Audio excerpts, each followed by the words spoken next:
Hello, YouTube. Well, I thought I'd do it a day late, sit here wondering, going, that fucking old man forgot.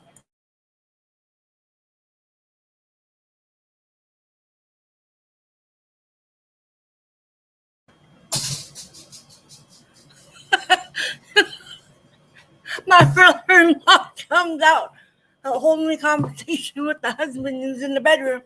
I'm like, I'm live, and he goes, "It's AA. You gotta laugh, right?" Well, Sandra, Oh, what a stressful. sorry, it was Chris's fault.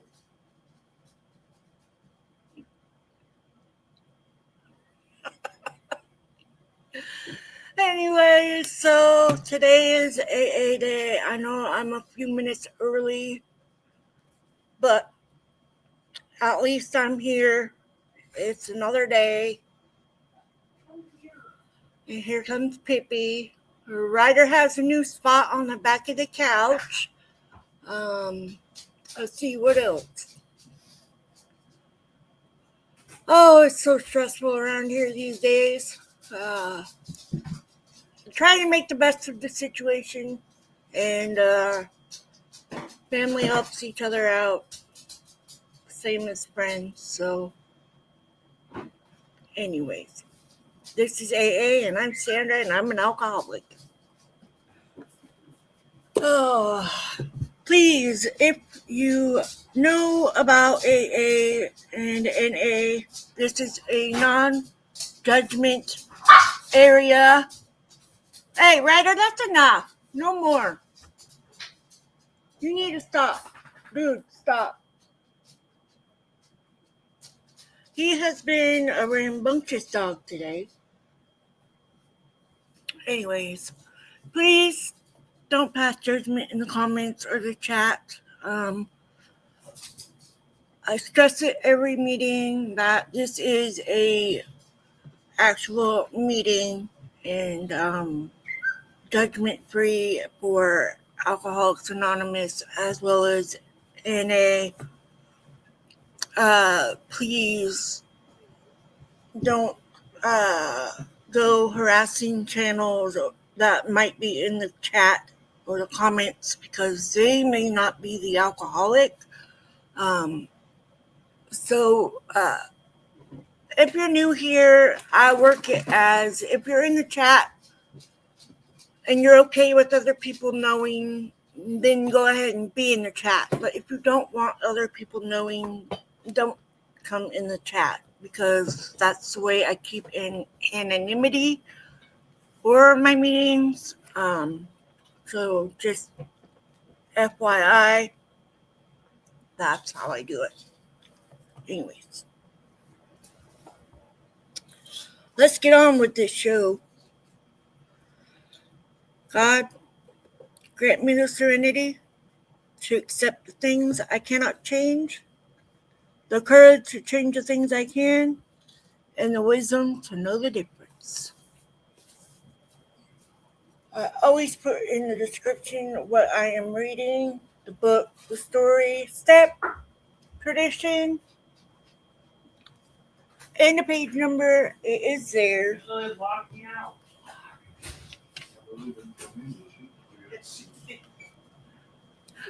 Gummy was out there. Apparently, Mike was outside, and Aunt Lily locked him out, and he doesn't have his key. And she's not the first and probably will not be the last to lock him out because he has locked me out.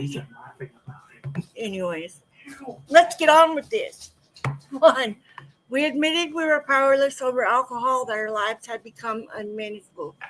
2, came to believe that a power greater than ourselves could restore us to sanity. 3, made a decision to turn our will and our lives over to the care of God as we understood Him. 4, made a searching and fearless moral inventory of ourselves. 5, admitted to God, to ourselves, and to another human being the exact nature of our wrongs. 6, we're entirely ready to have God remove all these defective characters. 7, humbly ask Him to remove our shortcomings. 8, I'm gonna hook my phone to the Wi-Fi. Maybe I will have a better connection for Facebook.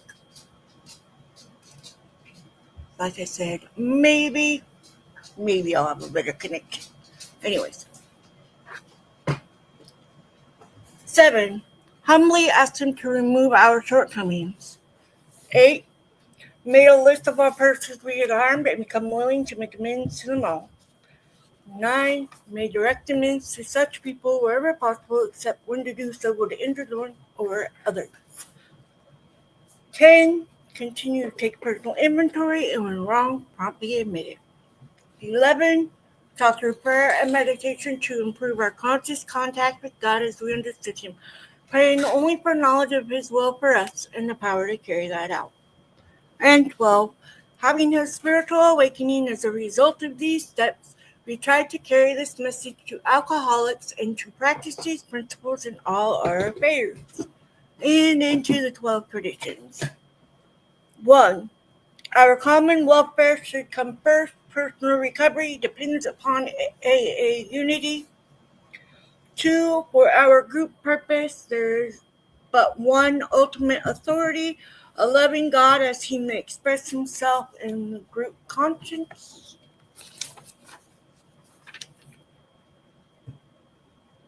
Our leaders are but trusted servants, they do not govern. 3. The only requirement for AA membership is desire to stop drinking. I'll be back. 4. Each group should be autonomous except in matters affecting other groups or AA as a whole. 5. Each group has but one primary purpose, to carry its message to alcoholics who still suffer. 6. An AA group ought never endorse, finance, or lend the AA name to any related facility or outside enterprise, lest problems of money, property, and prestige divert us from our primary purpose. 7. Every AA group ought to be fully self-supporting, declining outside contributions. 8. Alcoholics Anonymous should remain forever non-professional, but our service centers may employ special workers. 9. AA as such ought never be organized, but we may create service boards or committees directly responsible to those they serve. 10. Alcoholics Anonymous has no opinion on outside issues, hence the AA name ought never be drawn into public controversy. 11. Our public relations policy is based on attraction rather than promotion. We need always maintain personal anonymity at the level of press, radio, and films. And 12. Anonymity is the spiritual foundation of all our traditions, ever reminding us to place principles before personalities. And we are on tradition 12 in the 12 Steps in Traditions book on page 184. If you have a different book, and I don't know of any other book or edition than this one, if you're in a different one or whatever, then don't worry, I'm going to read it from here anyways. So, Tradition 12. Anonymity is the spiritual foundation of all our traditions, ever reminding us to place principles before personalities. The spiritual substance of anonymity is sacrifice, because AA's 12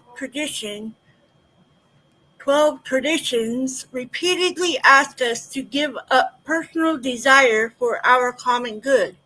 We realize that the sacrificial spirit we symbolize by anonymity is the foundation of them all. It is AA's proved willingness to make these sacrifices that give people their high confidence in our future. But in the beginning, anonymity was not born of confidence. It was the child of our early years. Our first nameless groups of alcoholics were secret societies. New prospects could find us only through a few trusted friends. The bare hint of publicity, even for our work, shocked us. Though ex-drinkers, we still thought we had to hide from public distrust and contempt. When the Big Book appeared in 1939, we called it Alcoholics Anonymous. Its foreword made this revealing statement.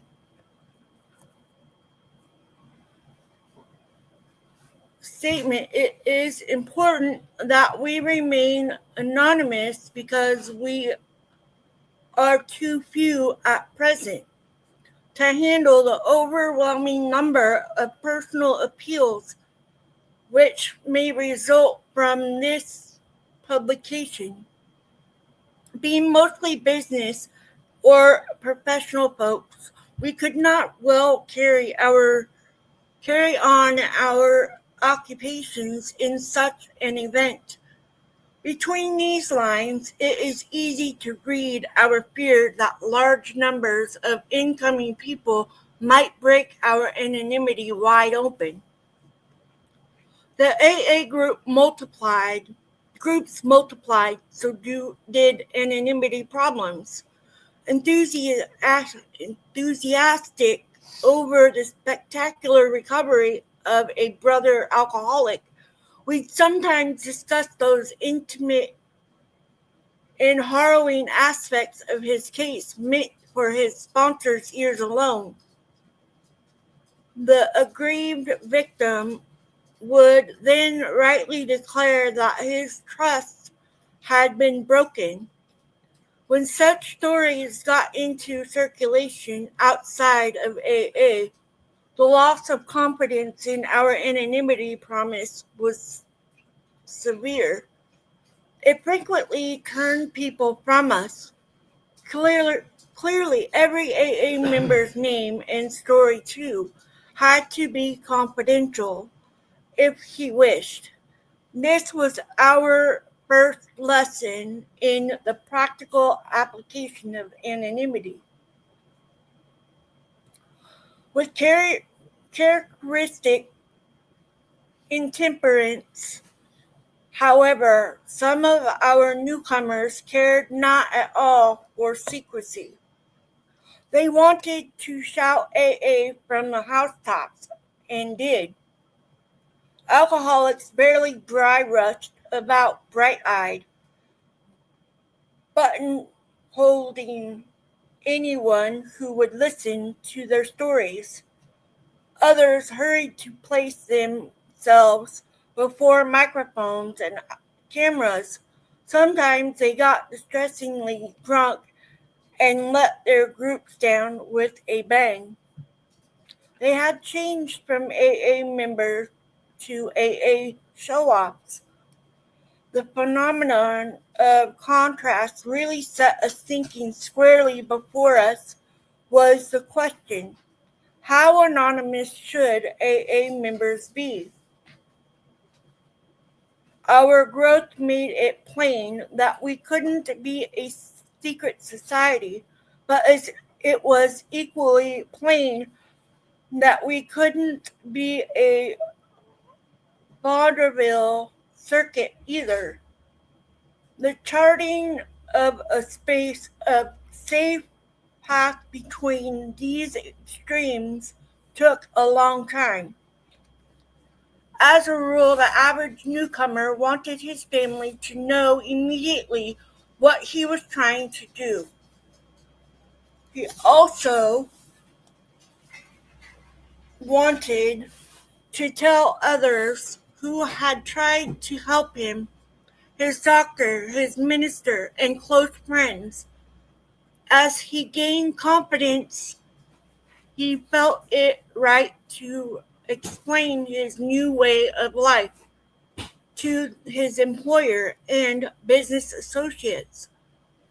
When opportunities to be helped came along, he found he could talk easily about AA to almost anyone. These quiet disclosures helped him to lose his fear of the alcoholic stigma and spread the news of AA's existence in his community. Many a new man and woman came to AA because of such conversations, though not in the strict letter of anonymity. Such communications were well within its spirit. But it became apparent that the word of mouth method was too limited. Our work as such needed to be publicized. The AA groups would have to reach quickly as many despairing alcoholics as they could. Consequently, many groups began to hold meetings which were open to interested friends and the public, so that the average citizen could see for himself just what AA was all about. The response to these meetings was warmly sympathetic. Soon, groups began to receive requests for AA speakers to appear before civic organizations, church groups, and medical societies. Provided anonymity was maintained on these platforms, and reporters present were cautioned against the use of names or pictures, the result was fine. Then came our first few excursions into major publicity, which were breathtaking. Cleveland's Plain Dealer articles about us ran that town's membership from a few into hundreds overnight. The news stories of Mr. Rockefeller's Dinner for Alcoholics Anonymous helped double our total membership in a year's time. Jack Alexander's famous Saturday Evening Post piece made AA a national institution. Such tributes as these brought opportunities for still more recognition.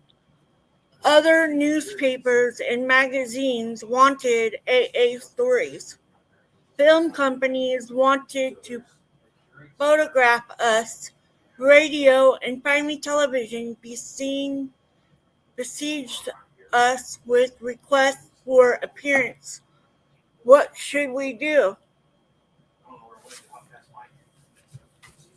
As this tide offering top public approval swept in, we realized that it could do us incalculable good or great harm. Everything would depend upon how it was channeled. We simply wouldn't afford to take the chance of letting self-appointed members present themselves as messiahs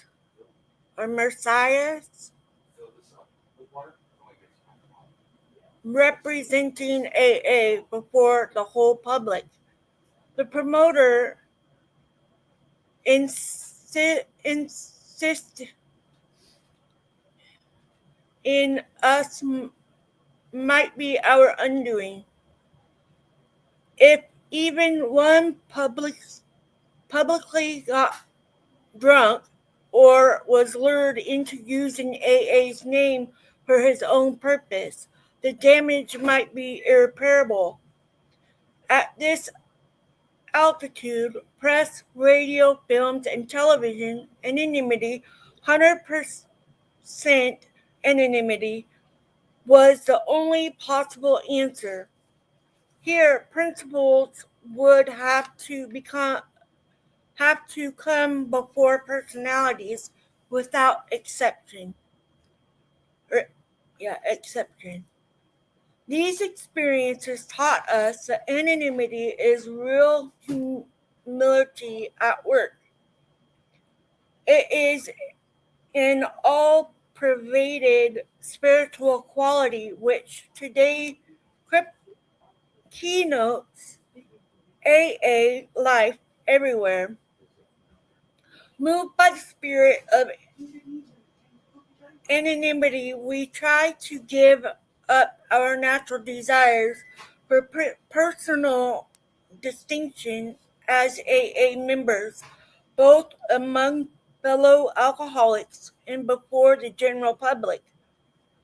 As we lay aside these very human aspirations, we believe that each of us takes part in the weaving of a perspective mantle which covers our whole society and under which we may grow and work in unity.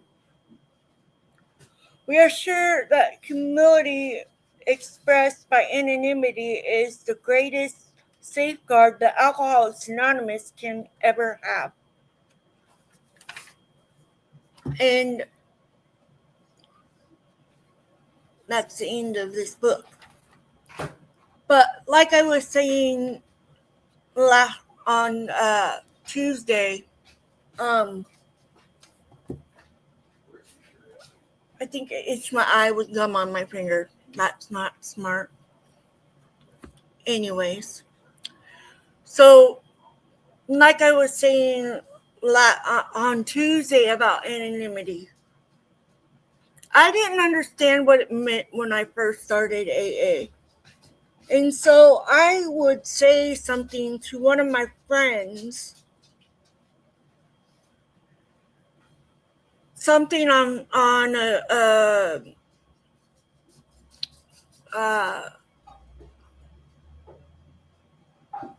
one of my social medias. I said something and he brought it up and it hurt my feelings, but at that time I didn't know what anonymity meant. And so being 11 years sober, I think I get it. And I am one of those that I don't care who knows that I'm a recovering alcoholic because that's what I am. That's who I am. That's my identity. And I can't change that. It's always going to be that.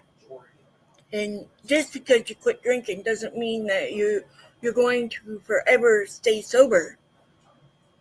We hope we do. We pray that we do. And we also know living day to day is what we're giving for sobriety. Is 24 hours. And even sometimes then it's not 24 hours. But anonymity is, to some people, they just flat out don't want somebody to know that they are an alcoholic or recovering alcoholic or have a problem. And I understand that.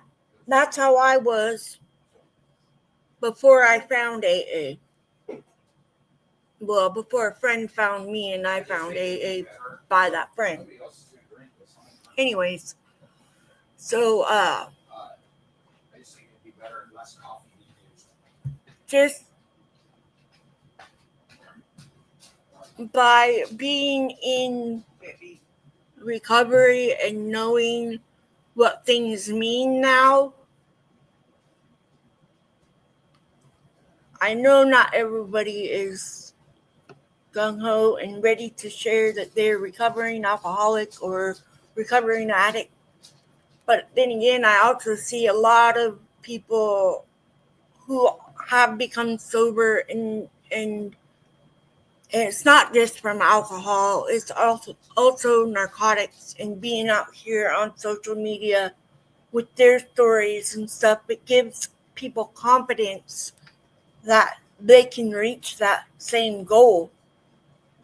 And that's why I continue to share my story of being in my throes of alcohol and being sober. And in those first days that I was sober, I think I was like 3 months sober before I came to AA. And I always think that friend, I still think that friend, even to this day, more than once. And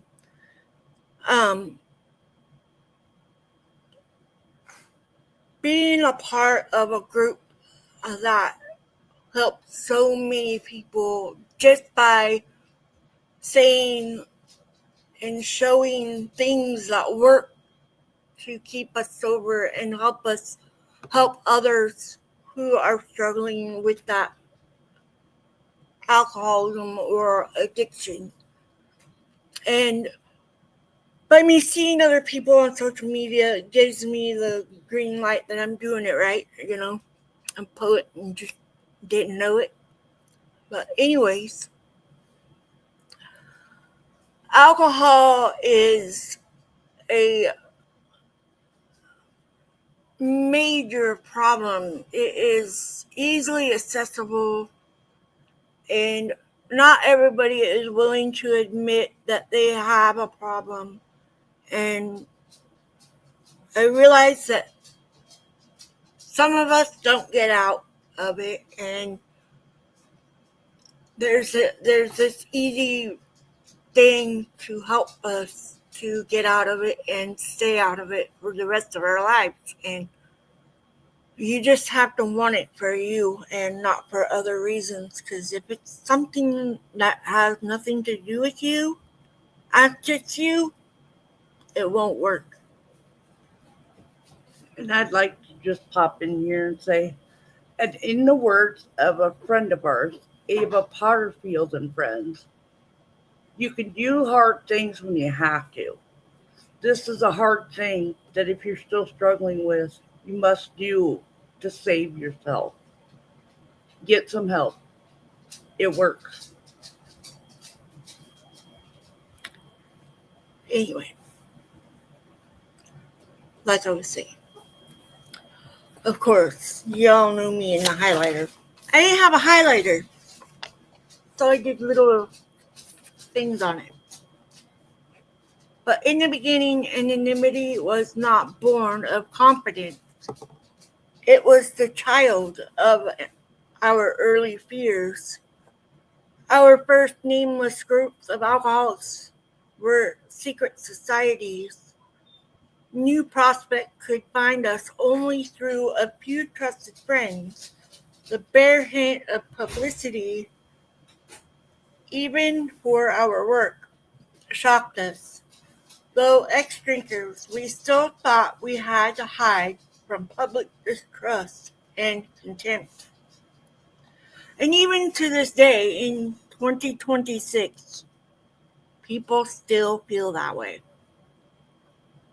Some don't want their story shared outside of the walls of AA. And some, like me, I give it freely. AA was a gift that I got for free, and I give it for free.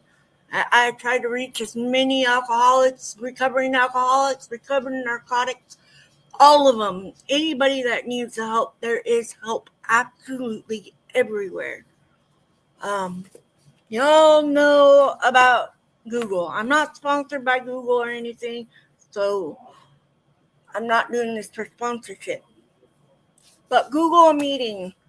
Go on YouTube. I'm not the only one that does meetings here on the web. I'm probably not going to be the last. And I know I'm definitely not the first. But I share my story with everybody because I feel it needs to be shared as often as I can, because it helps me remember why I still do this program, and that's because it works. I've made it 11 years. I went a year sober before I found AA, and I went back out, and I was back out there for another 2 years. And when I got AA was when I started getting the hint that there is an exit plan. And like one of my good friends always says, make sure you know your exit plan and have a way to get out if you need to. And so, anyways, the dogs are going to get rambunctious again. So, better go ahead and get off of here. You guys didn't get to see Ryder. He's too busy being a butt. Ryder. Ryder. Ryder. Ryder, come.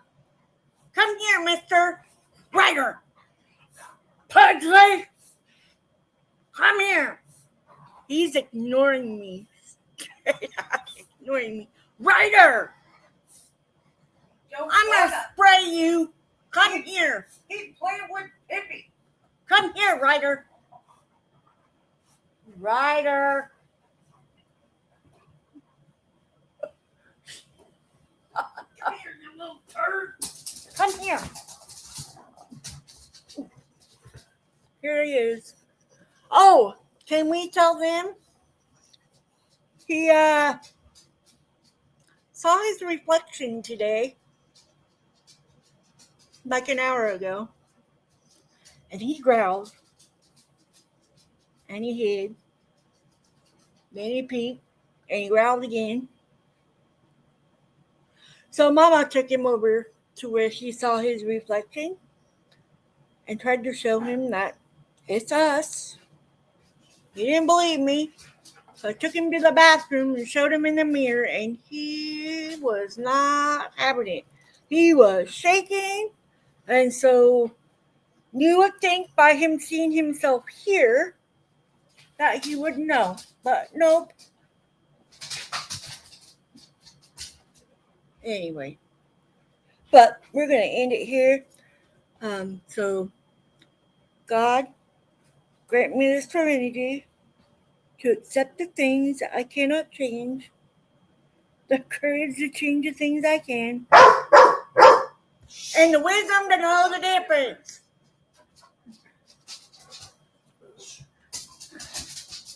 It works if you work it. Love you guys.